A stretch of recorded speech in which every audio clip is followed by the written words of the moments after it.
pressure. She sacked him. A great bull rush by Chris Jones. When it gets tough, you know, he's going to be there battling. Players appreciate it. The Chiefs put the hammer down with a 34-yard touchdown pass. The 10, still not down. Oh, what a run out of this world. Big up the 20, 10, 5, touchdown. Chiefs win it here as we bring you Chiefs Rewind from the Twin Cities. First win here since 1996, 27-20. Let's go right to the podium. Here's Coach Reed. No, I wasn't clear until he came out and told me. So you guys probably saw that. But you know, he said, just give me a minute. I'm going to get this thing right. So he did a bunch of drills on his own there, just working with it. You know, our training staff was working with him during halftime, and Rick does a great job. He's very amazing. So. Andy, how vital was the third and 18 play, your first drive in the second half, that got sacked? Yeah, to Watson, yeah. What did you see? Well, he did a great job. It was, I mean, they blitzed, zero blitz, and Pat put it up, and Watson went up and made a phenomenal play. I mean, great play. I thought our receivers as a group did a nice job. You know, the young guys stepped up, had some good plays, had a couple drops in there. We'll work on that, but they're growing, and I thought they're very respectable tonight. Same with Rice's touchdown too. I mean, he's going to tremendous job. Yeah. Two of them. He had two catches, a big third down, and so I mean he really did a nice job. Andy, you talked about the adjustments he did. Can you walk us through the 4th and 11, what you saw from him in that last play when they threw the flag originally? Yeah, so he was just running with him. I mean, he wasn't grabbing him or pushing him or anything. That's how they were just running down the field. So, and then the ball was, you know, obviously it wasn't catchable. So, but he did a nice job. I thought shadowing him. You know, I thought it was a good call. I mean, I think picking the flag up was probably the right thing to do. They communicated, which that's all you ask for. I mean, there was one guy. You know, they're human beings, so they're working on it there. And you talked about fans. You saw that 4th and 11 play. It seemed like fans were incredible. When you come out and you see all that red, I mean, that's impressive. Especially when you have the purple. I mean, it's purple here. It's a lot of purple, and so, but to put the red in there, I mean, that was a great thing. And you, the guts of the team that went back-to-back tough road games. Yeah, they're a tough bunch. I appreciate that too. I mean, they work hard every day. They work hard, and we're working on getting better. And this was a team that we really respected, and what they've done. So we knew it wasn't going to be an easy battle. Let's go Adam and then Vi. What was Travis's message to you when he was out? Like, coming back? He said, just give me a minute. Let me see what I can do here. Did he say that at the start of the third quarter? Yeah. That's why you didn't put him in on that drive? Right, yeah, exactly, yeah. Andy, you went back in. What started to it looked like you pulled him back. We were rotating him in and out. Yeah, just trying to make sure he was good. You know, he's pretty convincing, so I just want to make sure, you know. And the other thing was just what in your view happened on the fake punt early? Yeah, that was pretty nice. That was a sweet play by them. So we had a pretty good idea they were going to fake it, but they did a little revert, you know, double there, and they got us. So. All right, thank you.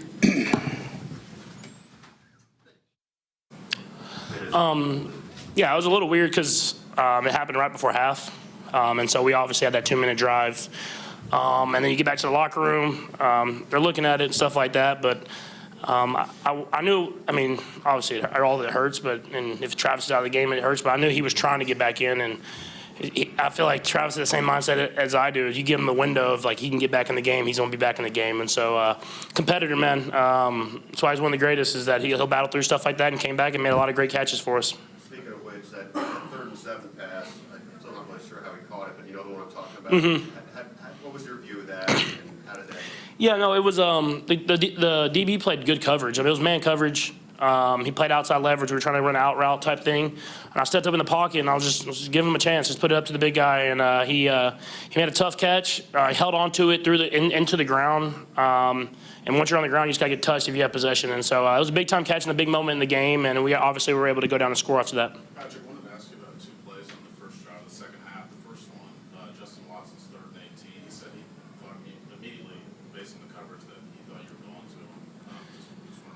Yeah, we really try to do our best against this defense to have answers versus their cover zero package and their blitz package, and it's hard to prepare for. I mean, I'm be honest, it'd be like preparing for Spags. It's like, man, this is tough. And so they do a lot of good things. They have a lot of good schemes, and so that was the option versus cover zero.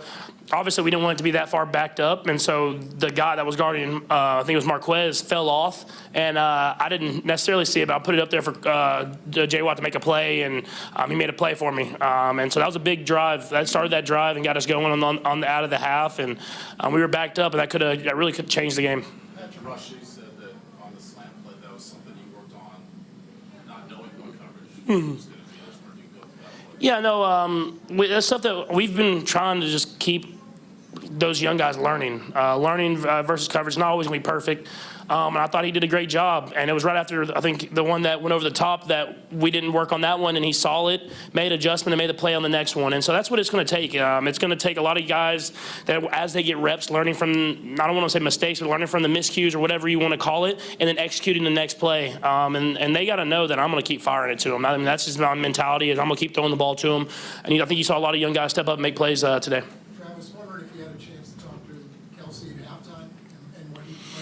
I don't like to talk to Travis when he's hurting, because he's a mean guy. So I did not talk to him at halftime.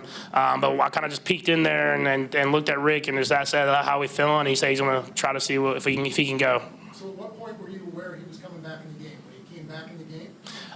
Yeah, I saw him actually on the sideline on that first drive. It was kind of the role reversal. It was like me in the playoffs. I was just standing there on the sideline trying to get back in. So, no, but I thought the other guys stepped up. I mean, that was a big drive at the end of that half there for those guys to step up, make plays. Noah always does a great job when he gets those opportunities. And then we were able to kind of mess with the personnel a little bit and kind of have something going until he could get back in the game. When you say messing with the personnel, Yeah, I mean, we have guys that, where it might have been maybe a 3 tight end set, we throw a receiver in there and stuff like that. And we have guys that are able to learn, that know the offense and can go out there and do that. So we prepare for that stuff. You can't always prepare for everything, but we try to prepare if someone goes down or if something happens, how we can still run our plays. And Coach Reed and the coaching staff does a great job of that. A couple more guys. Patrick, Justin Ross gave you a great chance to how can you use that going forward the rest of the season? Yeah, no, I think thought he played well. I mean, everybody knows he has the talent, and so he made that big time catch in that second. I think it was 18 or something like that. And some of those other plays. I mean, he has the talent. We're going to keep bringing him on, and we're going to keep moving him around in different positions. But I mean, there's a lot of young guys out there. And we're going to keep everybody moving and going in the right direction. And I think by the end of the year, we're going to be dangerous, because you're not going to know who's going to get those opportunities throughout the game. Is it more of he just needs to pick up more of the offense? Yeah, I mean, he's picked up what we've given him. I think we're just trying to find ways to integrate him in the offense. I mean, like I said, we have a lot of guys, but we see his talent. I mean, we see what he can do and how the plays that he can make, and so we're trying to do whatever we can to put him in those positions to go out there and make those plays. And as he gets more and more comfortable, just like any other rookie in a sense, we'll keep giving him more and more chances to go out there and make plays. Last two. Patrick, how ad-lib was the play? It basically looked like a basketball pass to Travis that you guys were coming out. Yeah. Go through that play? Yeah, we try to go off kind of a little pump screen and slip Tony down the sideline, and I pumped and the corner fell off, and I stepped up in the pocket, and Travis is supposed to be on the sideline, and luckily he was running across the field. I have those moments where I'm like, I'm about to get crushed, and then I look over and 87's just running free. So he's been with me a long time and knows how to get himself open whenever he gets an opportunity. Last one. Patrick, I know Chiefs fans have been traveling well, but I don't know if you noticed the 4th and 11 last play there. The crowd, Willie Gay looked like he was trying to get the crowd. Yeah, no, it's special. And honestly, I remember when we played at Arrowhead a few years back, and the Vikings fans traveled well. And I remember to me, I was like, man, I hope we have that same thing. And I think that just speaks to the Chiefs' kingdom, is they came out here and you could see the red in the stadium from the get-go. You could hear the Chiefs at the end of the national anthem, and they traveled well and they support us, man. And I'm glad to have that fan base backing me every time, no matter where I'm at and where I'm playing. All right, thank you.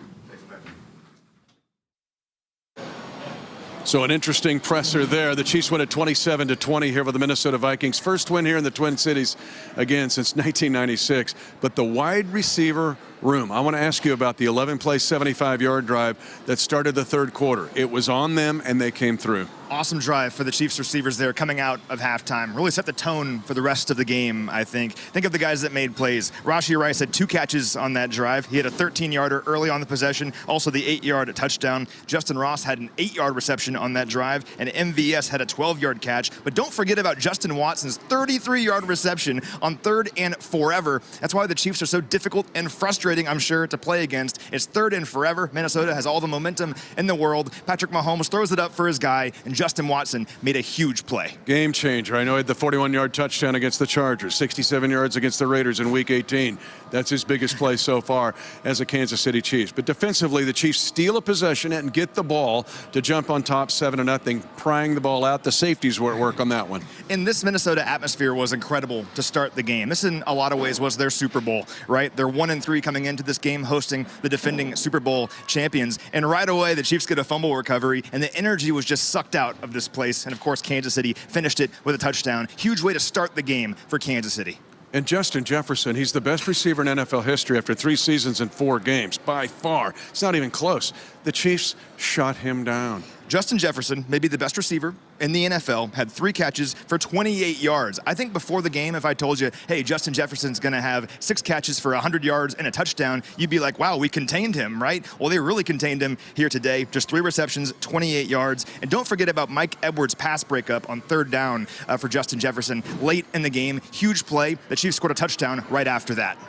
So again, we've got more reaction coming from here in the Twin Cities and Rashee Rice, who was a big hero in this game. They didn't tell me anything, you know. They got together and told me to move back and put my helmet back on. Can you take us through that play, just guarding on that 4th and 11 play? Yeah, I knew it was 4th down, and I knew they had to go to the end zone. So I played off at the sticks and, you know, get my head back. Let me official return you to put your helmet back on. Can you take us through when they did throw the flag and the emotions there? And did you know you couldn't take it off? All those sorts of things? Yes, sir. I knew I couldn't take it off. It just, you know, I was caught up in the moment. And I just told them that I'll put it back on. He told me to put it back on. I put it back on. So, Jerry, you had the assignment, and Coach Reed talked about going up against Jefferson, and just the assignment that you had in preparing for something like that, going up against one of the top receivers in the league. You know, I've been preparing all week. You know, Coach been installing in me what to do and what not to do. And, you know, I just come to work and do my work. Are those kind of some of the assignments that you kind of look forward to, getting those types of matchups? Yeah, it's very challenging. I love it, you know, challenges. I love to face them. And, you know, I love to just go out there and work. How do you feel about the overall defensive performance? I know we got a lot of work to do. You know, we're still progressing, still trying to come together. You know, we're piecing it together. A lot of work to do. As in technique, what to do, you know, situations, and all of that.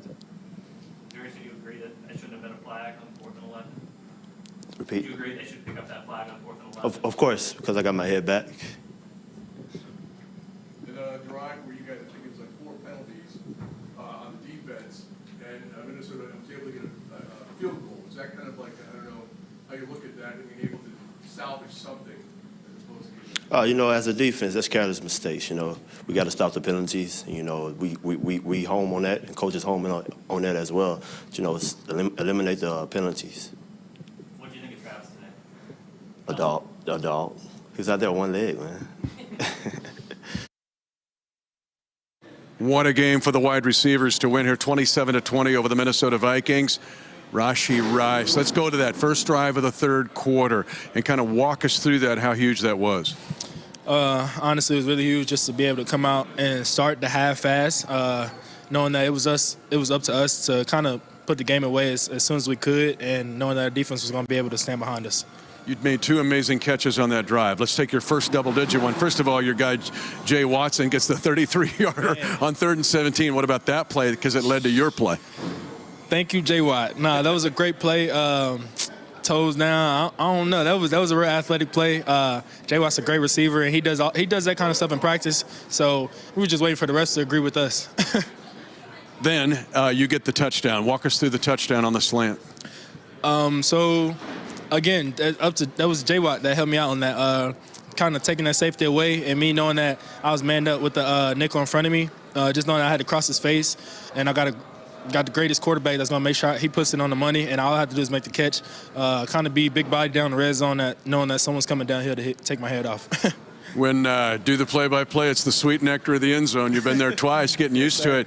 But I want to ask you about playing these guys, because one of the things we discussed throughout the week was recognition. These guys blitz so much. As a receiver, what has to go through your mind? You get the play call, but the adventure only starts there. Right. So we kind of knew with this defense they were going to be coming hard, coming straight to the quarterbacks, coming downhill. For us, knowing that and being able to practice in defense got us ready for the game. We had plenty of plays to where we called them just so that we could be in alert for if we got to change our route up or speed our route up so that we can get open and get the ball so Pat won't get sacked.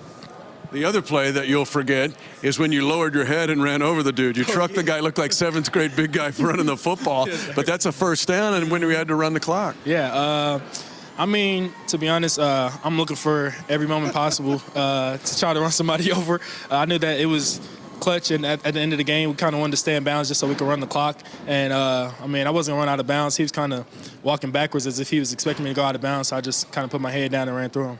Final question. It deals with a short week. I mean, it's Denver week right now. It's your first year in the league, but what about dealing now with a short week? How do you handle it? I handle it just like everybody else. I've been on this train with everybody, so I'm not going to do nothing but keep my head down, keep working, get ready for this game on Thursday. And how much is the wide receiver group growing week by week? Growing tremendously. I feel like everything starts in practice for us. We kind of motivate ourselves to practice as hard as we can so that when we get out the game, it's just, practice all over again. It's kind of slowed down, and we're having a lot more fun. Go back and watch the video of this game, and you'll truly appreciate the game he had. Number 4, Rashee Rice. Yes, sir. Thank you. Travis Kelce. Each play how Travis played. He battled through an injury. He was able to come back, show resilience. Glad that he was able to, come back on the field and join us. But he did what Travis does. Chris, did you notice in the last bit of the game, the fans, I don't know if the noise, the Chiefs fans in the stand? Yeah, one thing about Kansas City fans, I think they're some of the best in the world, especially in the game of football. And they travel well. Give us a lot of support. And we hear them screaming, we hear them doing, oh. So it feels amazing. And knowing that you have that much support in the house. Chris, what worked on the sack? It's 4 games, 4 sacks. Just how you feel like your season's gone so far? We're still building, man. It's still early. Still building. Getting the chemistry along the D-line. Still always a challenge. But most importantly, getting everyone going. Let's talk about your back end with Jerry Sneed, Trim W. Those guys, talk about how they were able to shut down the corner. I played exceptional today. Hats off go to those guys. If we had a game ball today, I'll give it to the whole back end. They held their own, especially against a great wide receiver and a heck of a quarterback. So hats off to them. Last two, we go Nate. Chris, it seemed like today you guys blitzed quite a bit. I just wonder, what does it feel like to have that many blitz calls and that it works, and then to win the game at the end with the defense? I'm not a DC. I'm just a part of 111, and whatever Spags come up with, he's been in this game a long time, had a lot of success within his defense. We trust, and we try to execute to our best ability. What does it say when you guys win the game on defense? I think it's a fair trade. We keep them under 20 points. Offense score more than 20 points, we win the game. And if that's the way it can go all season, then it's going to be a heck of a season. But I think we can be better on both sides of the ball, continue to challenge each other, and we'll see you guys Thursday. Last one, Harold. Yeah, Chris, overall, the defense with this game, especially the defensive line against Minnesota's offensive line, just that challenge and how you guys played that one out, it seemed like it was pretty tough until, of course, it's always a challenge when you're going against a heck of a quarterback like Kirk Cousins. No matter how good or how exceptional well the offensive line play, when you have that smartness behind those guys, tends to get the ball out faster, tends to call play action passes, and force the D-line to kind of hold up on their pass rush. So I think they've done a tremendous job on adjusting to what we like to do best and getting the ball out early. So kudos to those guys. Thank you. Kansas City wins it 27-20 to go to 4-1 on the season with 3 road wins. That's huge. Okay. Now, it was history for Patrick Mahomes. This is the only place he hadn't won, and he does so in fashion. He sure did. So Patrick Mahomes has now beaten all 31 other teams in the NFL. He is the first quarterback in NFL history to do that before turning 30. And he did so with 2 years to spare. He's 28 years old. We are so fortunate to have the best quarterback in the game right now, maybe the best quarterback of all time when it's all said and done on our team. And again, he hit 10 receivers in this game. The defense we mentioned earlier had their moments. Now, it is Wednesday of Denver week right now. This is a league that does not wait, okay? It's a short week. The Chiefs will play Denver on Thursday. Welcome to Wednesday night. That's the way you and I are in approaching this week, but you've got to turn the page in lightning fashion. Yeah, big game coming up on Thursday Night Football. Thankfully, it's at home against Denver, but truthfully, this begins a stretch here where we'll face 3 divisional opponents in 20 days, beginning right now. But first, let's enjoy it at least on the flight home, don't you think? I'm still going to work on the Broncos on the flight home. We can enjoy it maybe for 30 more seconds, but to win here, again, the Chiefs haven't won here since 1996. That's a big deal. They don't come here a lot, but the times they have come here, the 03 team was 9-0. They lose here, and they go 3-4 the rest of the year. To win here in this environment's a bigger deal than people think. And this Viking squad is way better than their record says, right? This is not a 1-4 football team. They have one of the best offenses in the NFL, and they blitz like crazy. They have a 60% blitz rate, and they're blitzing quite a bit here today. This was a team fighting for their season here today at home. And Kansas City came in and did what they had to do. They took care of business. I'll take that any day of the week. No player wears number 16 anymore for the Chiefs. That's Len Dawson's number. It's retired. But 16's the number in this short week as the Chiefs will go for a 16th straight win over Denver. He's Matt McMullen, senior team reporter. I'm Mitch Holthus, voice of the Chiefs. Take it and run. 3 road wins in the first 4 for the Chiefs to go 4-1. Thanks for joining us from here in the Twin Cities. Chiefs Rewind is brought to you by Ford, the official car and truck of the Kansas City Chiefs, and by CommunityAmerica Credit Union, the official banking partner of the Kansas City Chiefs.